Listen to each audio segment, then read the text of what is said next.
السلام عليكم. الآن احنا في جنوب تايلاند، تحديدا في محافظة فطاني.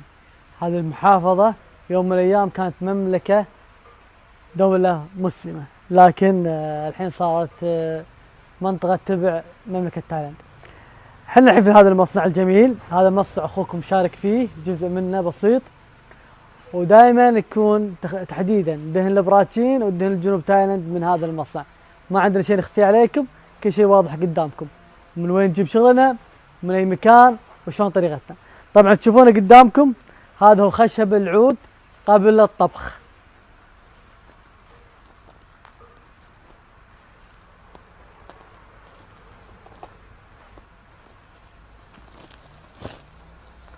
شوفوا هذا خشب العود قبل الطبخ، يكون بهذه الطريقة.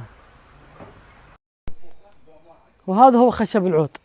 بس خليني بوضح لكم بس الصورة. عشان اسوي دهن عود انا احتاج نوعين من انواع الخشب البخور.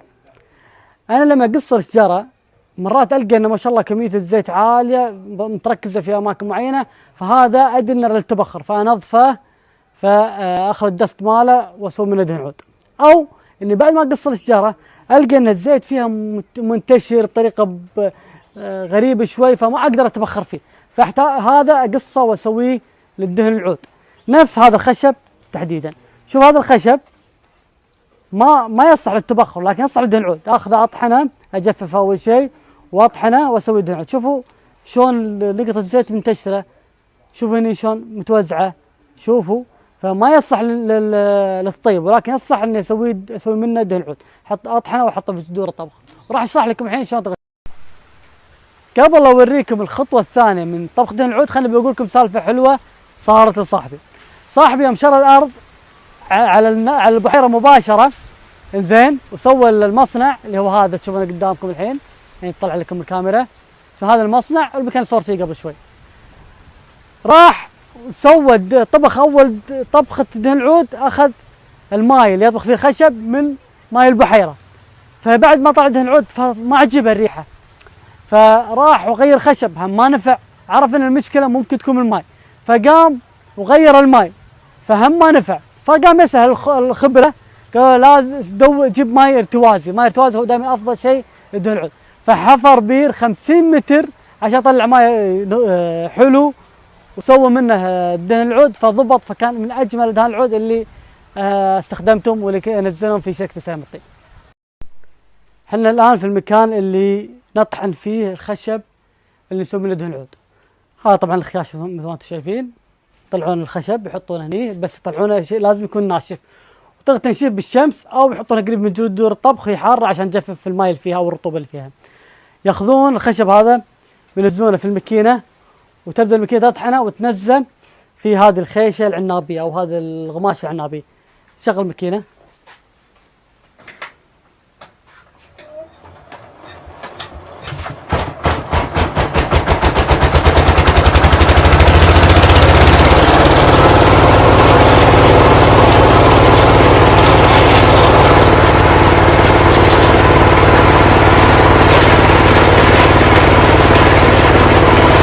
وهذا بعد ما ينطحن، هذا تشوفونه صار كأنه نشارة، تشوفونه صار كأنه نشارة خشب.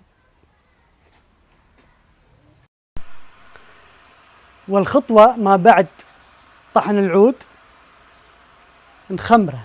شلون التخمير؟ ان ننقع نشارة الخشب في الماء، لكن كل تاجر له طريقته. يعني في تاجر يبي الدهن يكون سويت بالمرة، فيحطه في الجدر من غير اي تخمير، ياخذه من المطحن على طول على الجدر ويحط معاه الماء ويطبخه. اما التخمير هي الفن، وكل صاحب مصنع له طريقة في التخمير. بعضهم عنده مزاج في التخمير، وبعضهم لا والله، خلص حط يوم يومين ثلاثة اسبوع تلقى كل مرة دهنه غير. وفي بعضهم لا والله فنان ما شاء الله تبارك الله. انا عن نفسي افضل التخمير من 3 ايام الى اسبوع، لان الناس تحب كذي. لا هو سويت بالمره كأنه السكر اللي بدون تخمير، ولا هو اللي فيه ريحه حيوانيه، لان كل ما زاد التخمير صار فيه ريحه حيوانيه، والريحه الحيوانيه تبدا تطلع بالدهن بعد التخمير. تبدا الريحه الحيوانيه تطلع بالتخمير من 3 اسابيع. لمدة شهرين أو أكثر، وكل واحد عدو كيفه. سبحان الله إذا كان متخمر مدة طويلة تشم ريحة الحيوانية من البرميل هذا، من توخر الغطاء، من توخر الغطاء هذا تشم ريحة الحيوانية على طول. وهذا هو التخمير. شوفوا معي، شوف هذا هو نشارة الخشب مثل ما انتم شايفين في الماء. شوف اللي فوق، شوف نزل الكاميرا، شوف الماء لين ما يتشرب الخشب الماء، ويزيدونه على حسب مدة التخمير. وهنا عاد خلص خطوة التخمير، ونروح على خطوة الطبخ.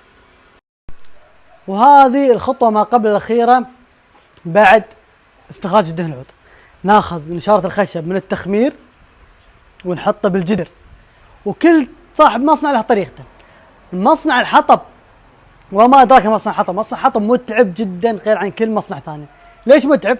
بقول لكم أسباب رئيسية في تعب الطبخ دهن العود على الحطب. أولا لازم كل نص ساعة يجي الموظف ويحرك البرادة نشارة الخشب من داخل، يحركها حتى تقلب، حتى لا تحترق، لأن إذا كانت النار عليه من تحت كل راح يزيد الحرارة عليه ويحترق. هذا واحد، يعني لازم كل نص ساعة يحرك. والشغلة الثانية لازم الحطب من داخل يشيله ويبدله، إذا خلص حط بداله، وإذا زادت النار عليه خففها، لأن إذا زادت النار وصلت فوق 120 راح يحترق الدهن العود، يصير فيه.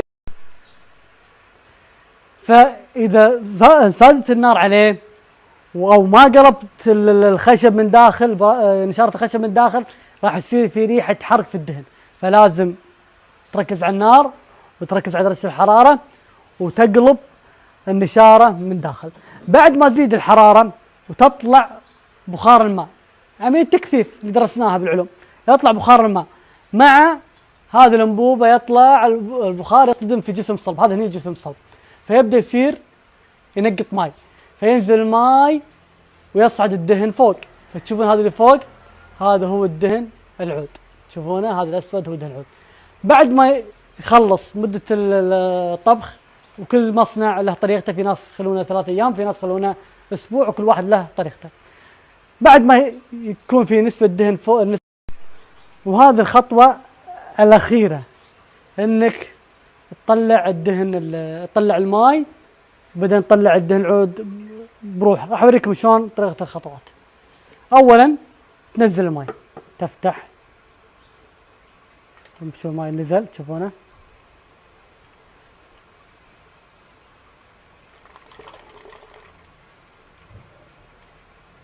شوف قاعد ينزل الماء.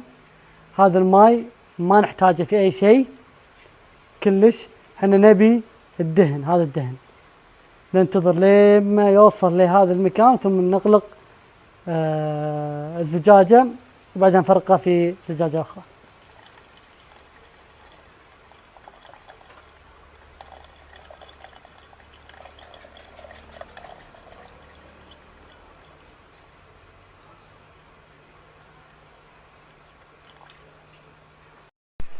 وهذه الخطوة الأخيرة، إنك تطلع الدهن، تطلع الماء، وبعدين تطلع الدهن العود بروحه. راح أوريكم شلون طريقة الخطوات. أولا تنزل الماء، تفتح، شوف الماء نزل، تشوفونه.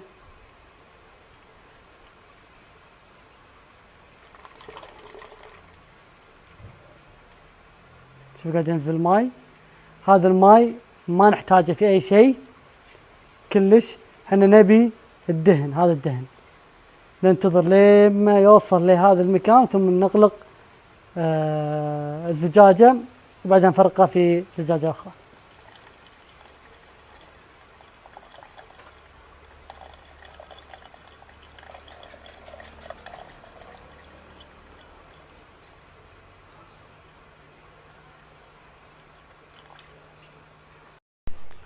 والحين شفتوا نزلنا الماء كله هني. نبدأ عاد نطلع الدهن في مكان ثاني. شوف هذا الدهن. تخيل انت تطبخ يعني مدة أسبوع، وعلى هذا التعب 50 كيلو تحطه داخل الجدر، 50 كيلو، بيطلع لك منه ممكن 5 تولات الى يعني بالكثير 5 تولات الى 6 تولات بالكثير. ف ترى المسألة ترى متعبة، عشان كذي تشوفون الدهن مرات يكون في غلا شوي، خاصة إذا كان من مصنع محترم. طبعا بعد ما نزلنا الدهن يكون في نسبة ماء، فنحتاج أن نفلتره، نخلي الماء يتفلتر وينزل الدهن ويجلس الماء فوق.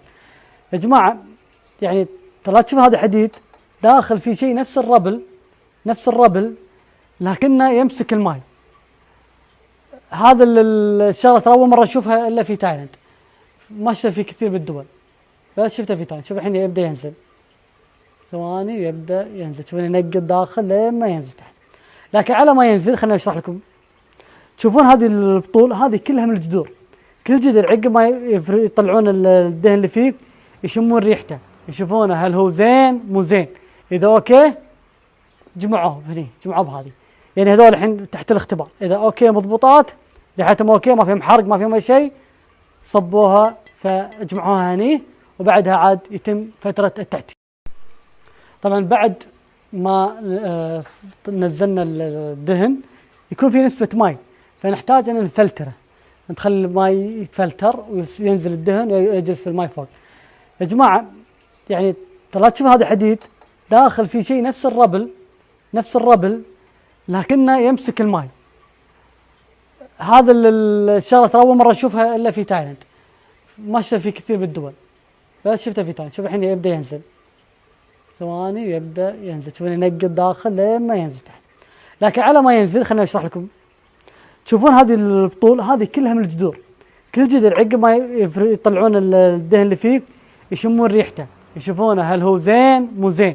اذا اوكي جمعوهم هني، جمعوا بهذه، يعني هذول الحين تحت الاختبار، اذا اوكي مضبوطات ريحتهم اوكي ما فيهم حرق ما فيهم اي شيء صبوها فاجمعوها هني، وبعدها عاد يتم فتره التعتيم. وهني عاد نكون خلصنا من شرحنا في شلون نستخرج الدهن العود من هذا المصنع اللي انا اتعامل معاه واللي انا احب اتعامل معاه واللي انا مشارك فيه بجزء بسيط من هذا المصنع. ان شاء الله ان افدنا واجدنا، واذا كان في اي خلل يا ريت توضحوا لي، واذا كان في نقص وضحوا لي، واذا كان عندي معلومه مغلوطه يا ريت تبينونها لي وتصحون اخوكم عن الاخطاء، واكون شاكر لكم. واي واحد يحتاج شرح اكثر مسعد اشرح له واوضح له المعلومه.